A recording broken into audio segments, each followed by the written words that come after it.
Magandang araw mga kaibigan. So, i-share ko sa inyo, iparinig ko ang mga birthday greetings kay PRRD galing sa dalawang tao malalapit sa kanya. Una, si Vice President Inday Sara. Pangalawa, si ex-Senator Gringo Hunasan. May matagal na pinagsamahan si Gringo at Tatay Digong. So ito, unahin natin ang birthday greetings ni VP Sara. Warmest birthday wishes to former President Rodrigo Duterte. I learned resilience and courage in your exigence. Thank you for teaching me the value of education. I wish you love, good health, and happiness. Happy 80th birthday, Papa. Very short but meaningful message. Resilience, yung katatagan ng karakter. Yun ang namana ni VP Sara kay PRRD. Magbasa tayo ng mga comments mamaya. Pakinggan naman natin ang mensahe ni ex-Senator Gringo Hunasan.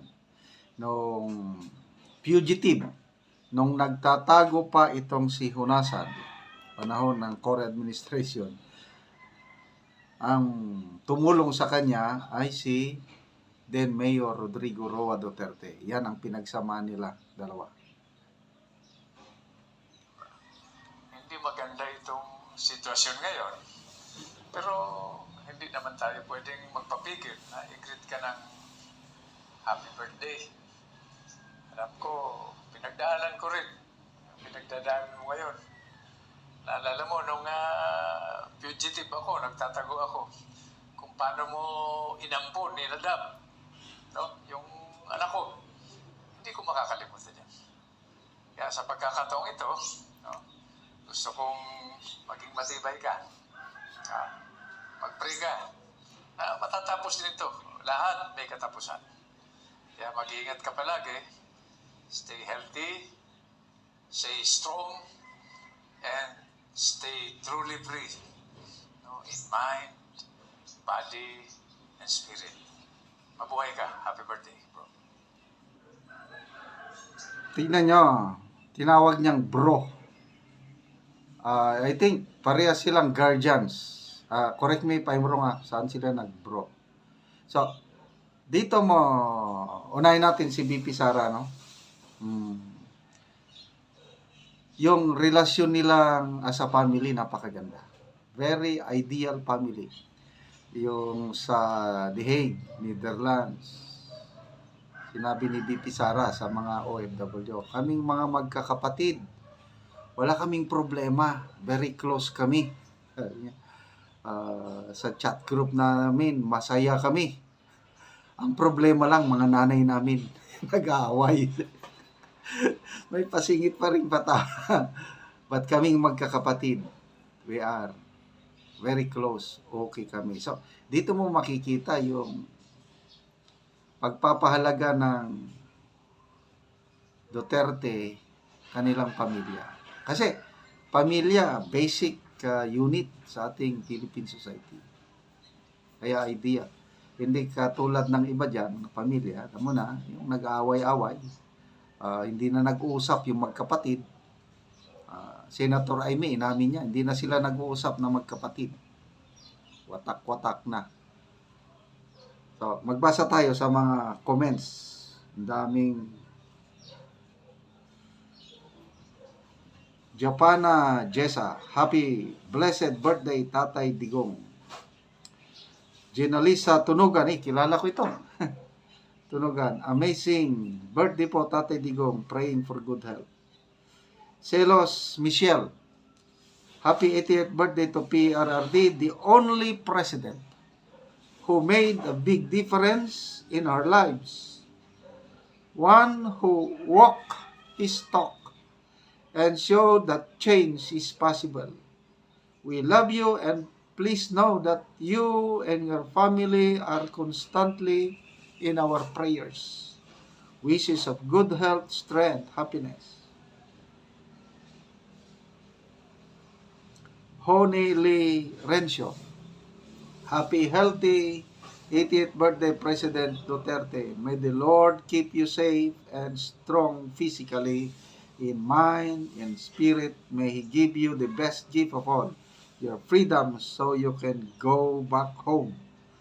Thank you for all the help you wholeheartedly gave to Tacloban right after the onslaught of Yolanda. This and all the things you do for our country will always be remembered. Yan po, kung ano ang ating itinanim, yan po ang ating aanihin. Kaya itong ating tatay, nag-ani siya to the best of his ability para sa kapakanan ng nakakaraming Pilipino. Hindi naman perpekto yung administrasyon niya, may mga pagkukulang. Kaya lang, nakakaraming Pilipino, nararamdaman nila yung ginhawa, katahimikan, pagmamahal nung panahon niya bilang presidente. Kaya nakakalungkot na ganito ang nangyari sa kanya ngayon.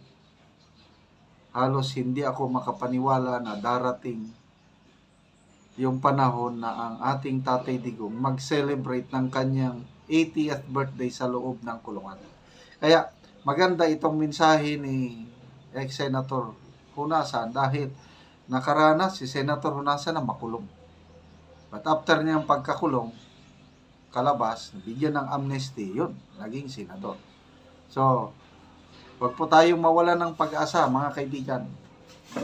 Sa tulong ng Diyos, ma-overcome ni Tatay Digong itong trial sa kanyang buhay. Okay? Remember, yung sa South Africa, Nelson Mandela, how many years? Correct me if I'm wrong, 27 years ba yun? O 30 years? Grabe, ang tagal.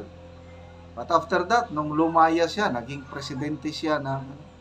So, hindi naman maging presidente si Tatay Digong, paglaya niya, hindi yung anak niya. Ang dami pa niyang anak ko. 4 ang anak niya na pwede lahat. So, magkaisa tayo sa pagdarasal, kaligtasan, good health, at paglabas ni Tatay Digong at parang Donald Trump din. Grabing pang-aapi ng ginawa nila kay Donald Trump panahon ng Biden. Tignan nyo ngayon, di nakabalik. So, hintayin natin ang pagbabalik ng mga Duterte sa Malacanang. Vote straight, PDP laban. Salamat mga kaibigan sa inyong pagtangkilik sa ating channel. Nakakatulong kayo ng malaki sa tribong Talandig sa Bukidnon. Dahil ang income sa channel na ito is pantulong sa tribo. Namimigay tayo ng yero at pako para ma-repair ang sira-sirang bahay ng Talandig. Panoorin nyo ang video na ito. Huwag mo na ni si tatay, ang natagaan o gero. Tay, tagaan agad ka gero.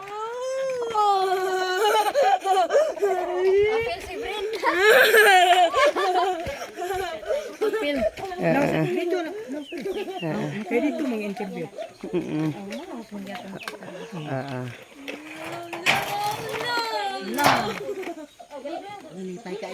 Lipay kayo siya nga natagaan na mugsin. Oo. Kanya nga nung nagpas-anpas ang Oo. Og mo na ni ang balay ni tatay og ni nanay nga natagaan sila og gero. Maayo na gyud ang ilang warlay karon kay mag-atop naman sila kay tungod luoy naman gud kayo sila ani og mag-ulan. Oo. Mag-atop na dayon siya karon. Oo. Oo. Og karon kol, unsa inyong maistorya kol nga matagaan na mo og tatagaan na mo gero, maka-atop na mo, mawala na ning inyong atop nga bolsot na gyud kaayo, unsa inyong maistorya? kami sa Ginoo og sa kuan sponsor aning Oo. Ang una gyud pasalamatan nato ang labong makagahom kay Oo. siya man naghatag. Labaw pag gyud ang nag-sponsor aning Nagtabang. nagtabang. Salamat sa inyo. Salamat sa mi og labi na gyud nimo kay di man sa mi maka Gawa dapat mo ginabang kung wala mo. Lagi kol. Kamo gyud mi kuan. Muna nga So, Salamat ko sa Ginoo nga dunay nakakita sa inyo nga sa inyong pagpuyo din ani nga inyong balay tulo na gid in taon. Pila na ni siya? 77 eh. Aw, 87. 1988. Aw, 88 day. 19 88. 1988. Naman ko'y bata nga 1988. Abot na ni siya og kapin 20 ka tuig. Sobra. Una pa ni sa ilahan niyo. 1988, 25 na meron. Kami pa 25 ko na din. ni. Unya, dugangan og 13. Oo. Pila? 25 dungag 13. So, 38 Oo. katuig. Dugay na gid kaayo. 38 katuig. Lagi. So pila na day ay ang imong edad call? 66 na ko. Oo. So pwede ra day mag-angkol ko di sa ako magtatay kay bata-bata pa di ay. Oo. Sige. Muna ni ay. Salamat gid kayo. Oo, sige, salamat kaayo. Mo man nga ang grasya lagi di na to damhon ba. Oo, sa panalangin sa Ginoo. Oo. Kisa may magdahom god nga. Oo. Sa una nakadawat ang uban wa malang napud mi. Oo. So karon nakakuha na. Lagi nagbubol. Nawa sila ma-appeal. Unsa man wa man sila ma-appeal sa interview. Oo, so karon natagaan naman man inyo ha. Oo, sige. Magampo lang ta sa Ginoo sa panalangin. Oh.